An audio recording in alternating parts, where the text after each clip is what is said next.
This is Pete Feenstra for Get Ready to Rock, talking to Del Bromham from Stray. Hiya, Peter. Great to have you here, Del. And in the year 2014, you were a founder member, one of the founder members of Stray in 1966. Indeed. And in the year 2013, you went to Japan. And the result is the 2014 Live in Japan album on Angel Air Records. Indeed. Tell us about that, Del. That's an amazing thing. Well, completely out of the blue, we got a contact from Ken Matsunami, I think his name is, Good job. in Japan.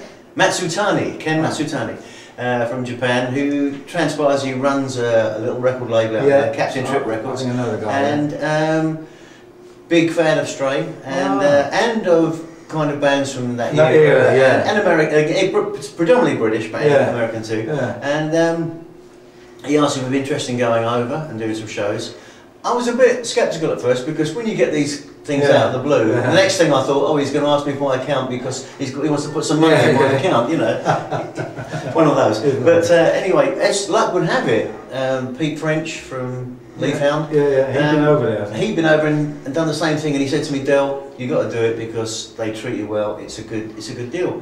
So part of the deal was he wanted to record a couple of shows, press some vinyl, and give me the rights back to do what I'd like to do with it. The mixing of it took some time. So you had to send the tapes back in. We had to transpose it.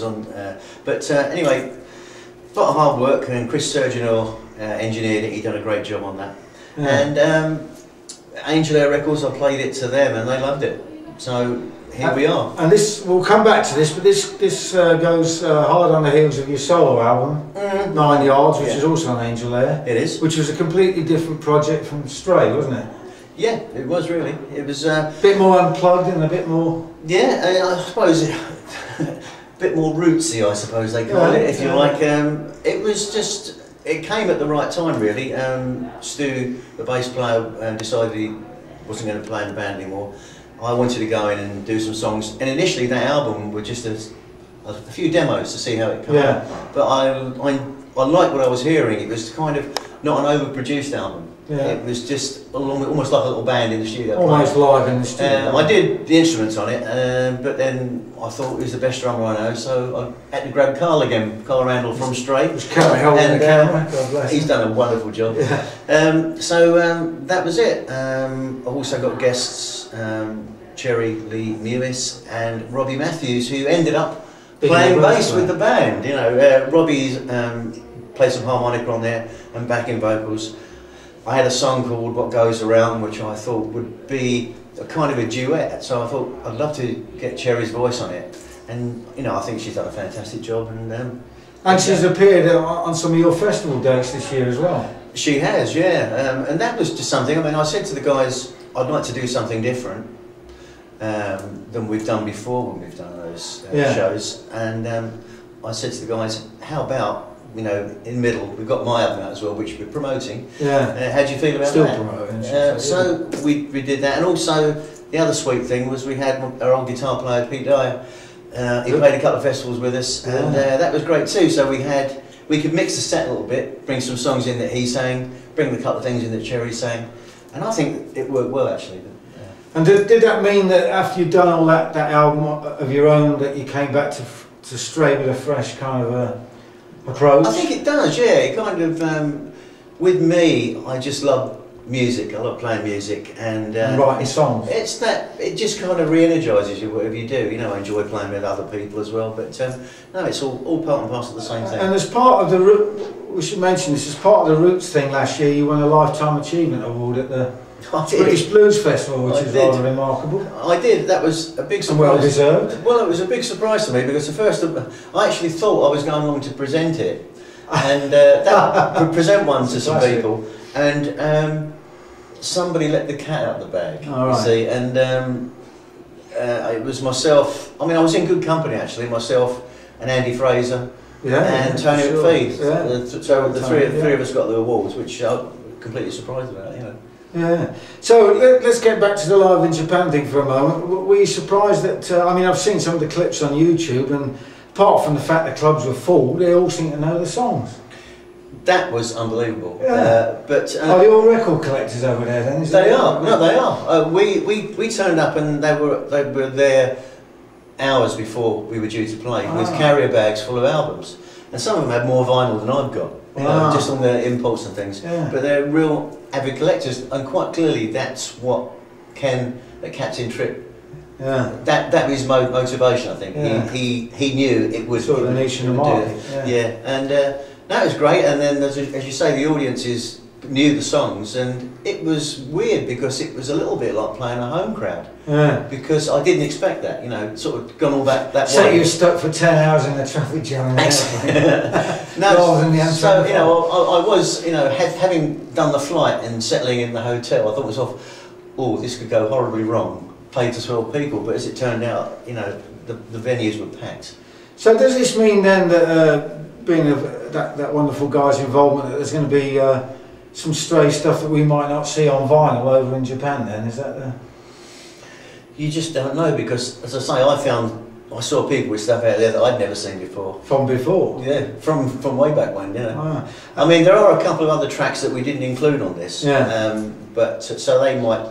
And looking at the stuff on here, you've gone back and you re-energised a few old songs on there, I suppose. Well, that was only Robbie's about his 5th gig, I think. Yeah. So what I thought you know, up until that point, we'd not really had a set list. You know, we just used to chuck some games over. Yeah. To give Robbie a good chance, I thought we'll learn, kind of cherry pick some songs through the ages, you know, and that was kind of pick a few of the really old ones, a couple from the Valhalla CD. Which is a great album. Thank you very much. I guess people over there may not have heard that either yet. Well, they might have done. Yeah. It's on Angel Air. They might have. Well, since there has been renewed interest actually from what I can gather. I mean, it's all good. You know, you go to new territories, and I was going to say at the beginning of this conversation, but forgot, as I often do, that in the last 10 years you've been to some fairly amazing places. Japan is now another one to tick off, but you've been to South America, of course, and East Europe and all these places with Iron Maiden and Leslie West and whoever else. Yeah, well, it was just great. I mean, finding these people, and you know, particularly with the Iron Maiden thing, that was that was another surreal experience, because I knew Steve Harris in particular was a fan from the old days, and I got to know him via him phoning me up one day. Is it all right if I do one of your songs? You know, and I thought it was a mate of mine winding me up. Oh right. You know, but then I had this other phone call one day, and it was like, you know, if you put it into perspective, you get a guy who's the bass player of a major band. Hello, Dill. Oh, hello, Steve. You got a pen and paper? Boy, oh, I've got a couple of gigs for you. I'm thinking, oh, he's got a couple of gigs for you. And such and such stadium, such and such stadium. What? And he kept going.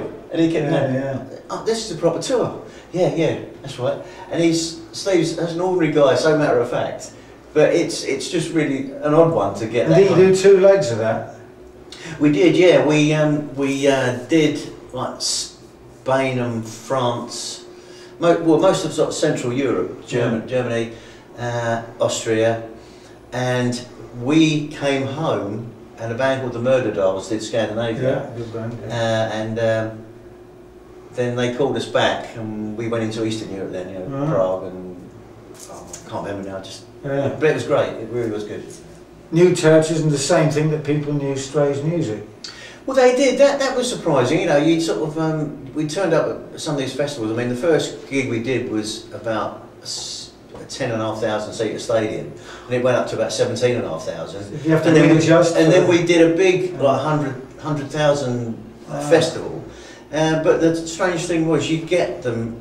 I don't know how they do it, because I can never get to the front of a gig at a festival. But you see them standing there with the albums hanging over the barrier. Here it is. But yeah, wherever we went, and there was someone there. You know, we never actually got back in the day any real commercial success, but quite clearly, you know, I've been called a cult. A cult. I think that's what they say. Yeah. Excellent. Great note on which to finish the interview, I think. Anyway, the album's called Live in Japan on Angel Air, and the solo album is called 9 Yards, right? And it's been Pete Feenstra talking to Dale Bromham on nice to see you, Pete. Front of the Hall of Fame here. Yes, that's for getreadytorock.com, and on the camera we've got Carl Randall on camera and drums. Who's going to drum tonight, but he's going to be so tired from holding this camera for the last 15 odd minutes that he's probably going to fall asleep. I'm going to have to get him a beer now. Thank you very much, and good night. Thank you very much.